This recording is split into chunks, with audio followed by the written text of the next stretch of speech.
গাড়িগুলোকে থানার ছেড়ে দাও, এই গাড়িগুলোকে থানার ছেড়ে দাও, এই গাড়িগুলোকে থানার ছেড়ে দাও। তারপরে আর একটা গাড়িও যাবে না। ওই সাইডের পেছনে গাড়িটাকে ছেড়ে দাও, পেছনে গাড়িটাকে ছেড়ে দাও, পেছনের গাড়িটাকে ছেড়ে দাও। যাদের অসুবিধা হচ্ছে হোক, যদি কারো অসুবিধা হয় তার অসুবিধা হোক।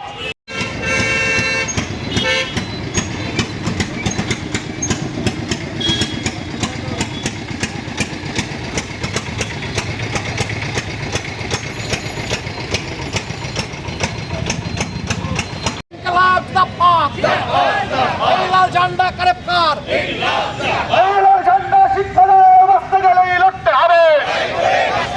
তাই তো বলি লড়াই লড়াই লড়াই চাই। এই চলে দাও, কালো হাত চালিয়ে দাও, পুড়িয়ে দাও। ওইদিকে লাভ পাক, এই যোগ্য শিক্ষকদের চাকরি ঘোরানোর দাবি নিয়ে লাল ঝান্ডা আর চাকরিটাকে বাঁচাতে চাই,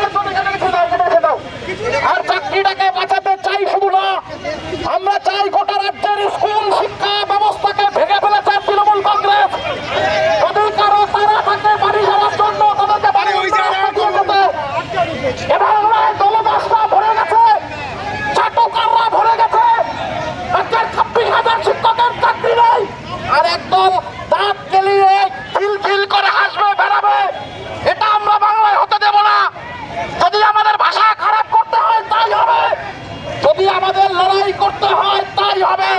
যে যে ভাষায় বোঝে তাকে সেই ভাষায় জবাব দিতে হবে। যদি কারো অসুবিধা হয়, আবার অনুরোধ করছি তারা বাড়ি চলে যান। আর যদি কারো অসুবিধা না হয়, তাহলে গাড়িটাকে রেখে আজকের প্রতিবাদে সামিল হন। টোটোটাকে রেখে আজকের প্রতিবাদে আসেন। তার কারণ আপনার ছেলেদের জন্য আমরা লড়ছি, বাংলার ভবিষ্যতের জন্য আমরা লড়ছি, আমাদের রাজ্যের শিক্ষা ব্যবস্থাকে বাঁচানোর জন্য আমরা লড়ছি। আজকে শিক্ষকদের চাকরি নেই, কালকে আপনার চাকরি থাকবে না। রাজ্যে গোটা রাজ্যটাকে তৃণমূলের দলদাসরা তোলাবাজির কারখানায় পরিণত করেছে।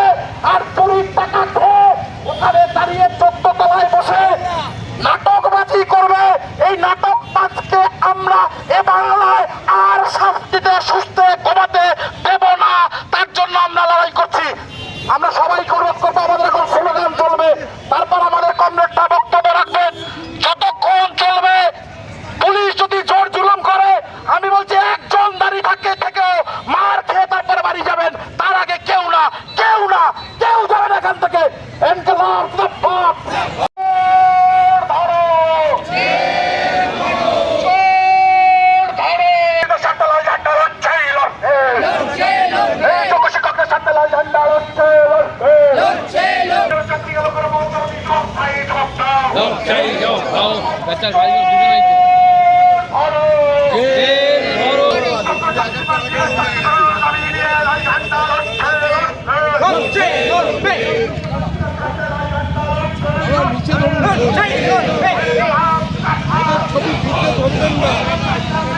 এই যে এখানে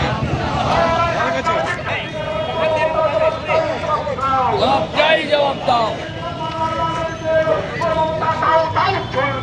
চলছে চলবে,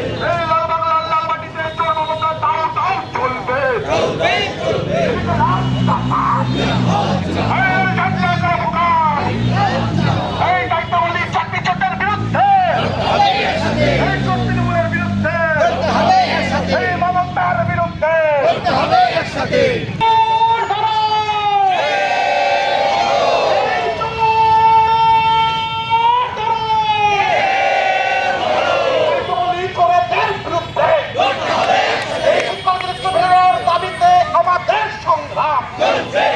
এই যোগ্য শিক্ষকদের স্কুল বেরোনোর দাবিতে আমাদের সংগ্রাম করতে হবে।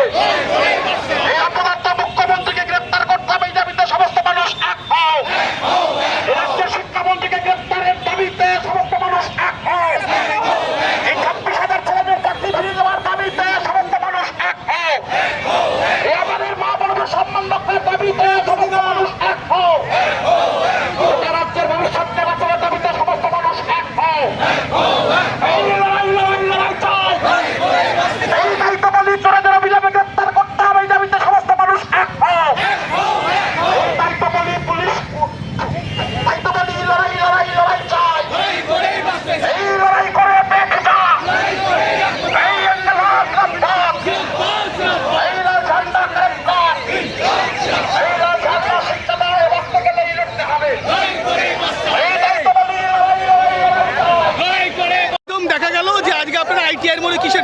ভাবলেন? গোটা রাজ্যের শিক্ষা ব্যবস্থা শেষ, চোরেদের রাজ্যে পরিণত হয়েছে। ফলে শিক্ষকরা আজকে স্কুলের বাইরে আর চোরগুলো সব স্কুলে ঢোকার জন্য পরিকল্পনা করছে। আমরা বলছি এই চোরগুলোকে স্কুলের বাইরে নিয়ে আসতে হবে আর যোগ্য শিক্ষকদের স্কুলে ফেরাতে হবে। আর তার জন্য অযোগ্য মুখ্যমন্ত্রী তাকে জেলের মধ্যে পড়তে হবে। আর সেই কারণে আমাদের মিছিল, সেই কারণে আমাদের প্রতিবাদ। আমরা একটা স্লোগান শুনলাম, চোর ধরো জেল ভরো, এটা তো সাধারণত আমরা বলেছি চোর ধরো জেল ভরো। আসলে চোরেরা এখন বড় ফুলের নিচে বাসা বেঁধে আছে, আর সেই কারণে চোরেদের গ্রেপ্তার করা যাচ্ছে না। আমরা বলছি সেই কারণে শুভেন্দু 2016 সালে এই তৃণমূলে ছিল, আর শুভেন্দু আজকে তৃণমূল থেকে বিজেপিতে গিয়ে ওরা বলছে শিক্ষার দুর্নীতির বিরুদ্ধে কথা। আসলে বুঝতে হবে ডাল মে কুচ কালা হয়, তার মানে ওরা শিক্ষা দুর্নীতির টাকা নিয়ে বিজেপিতে চলে গেছে। ফলে ভাগ বাটোয়ারা সমান সমান হয়ে গেছে, আর তার সমস্ত কষ্ট সমস্ত দায়িত্ব এসে পড়েছে যোগ্য শিক্ষকদের ঘাড়ে। আর সেই কারণের জন্য যোগ্য শিক্ষকরা আজকে চাকরি হারা হয়ে গেছে। সেক্ষেত্রে বিজেপির তো স্লোগান ছিল চোর ধরো জেল ভরো, সেই স্লোগান আপনাদের এলো মুখে? কবে বাংলায়? বিজেপি কবে এলো বাংলায়? 2016 সালের পরে বিজেপি বাংলায়। আমাদের থেকে কিছু স্লোগান ধার করেছে আর তৃণমূলের থেকে কিছু মাল ধার করেছে। ফলে আমাদের স্লোগান আর তৃণমূলের থেকে নেওয়া ধার করা মাল নিয়ে একটা দল তৈরি হয়েছে, এ রাজ্যে তৈরি হয়েছে বিজেপি।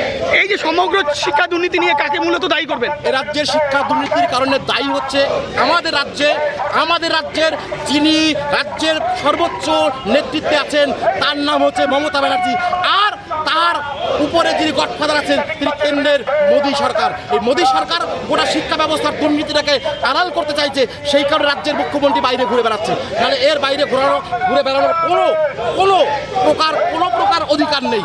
সেক্ষেত্রে আমরা দেখলাম মুখ্যমন্ত্রী কুশপুতুল দেওয়া হলো, তাহলে প্রধানমন্ত্রী নয় কেন? আমরা মুখ্যমন্ত্রীর এ রাজ্যের শিক্ষা দুর্নীতিতে প্রত্যক্ষ মদত হচ্ছে মুখ্যমন্ত্রী, সরাসরি যুক্ত মুখ্যমন্ত্রী, সরাসরি দুর্নীতিতে যুক্ত মুখ্যমন্ত্রী এবং তার দলের লোকরা টাকা নিয়ে এই যে নির্বাচনের সময় আইপ্যাক 500 কোটি টাকা কোথা থেকে এলো? ভাইপোর বড় বাংলো বাড়ি কোথা থেকে আসে? তৃণমূলের গাড়ির বহর কোথা থেকে আসে? বিরিয়ানির প্যাকেট কোথা থেকে আসে? এই শিক্ষা দুর্নীতির টাকা, এই শিক্ষকদের কাছ থেকে নেওয়া টাকা কারা তারা কারা? তাদেরকে চিহ্নিত করো এবং সেই চিহ্নিত করে তাদেরকে স্কুলে বাইরে বার করো। যোগ্য শিক্ষকদেরকে স্কুলে ফেরাতেই হবে, এটাই আমাদের দাবি। এই আন্দোলন কি আপনাদের চলবে? আন্দোলন চলবে যতক্ষণ না পর্যন্ত মুখ্যমন্ত্রীকে গ্রেপ্তার করা হচ্ছে, ততক্ষণ পর্যন্ত চলবে। আপনার নাম পরিচয়? আমি সবুজ দাস, আমি সিপিএম কল্যাণীর সম্পাদক।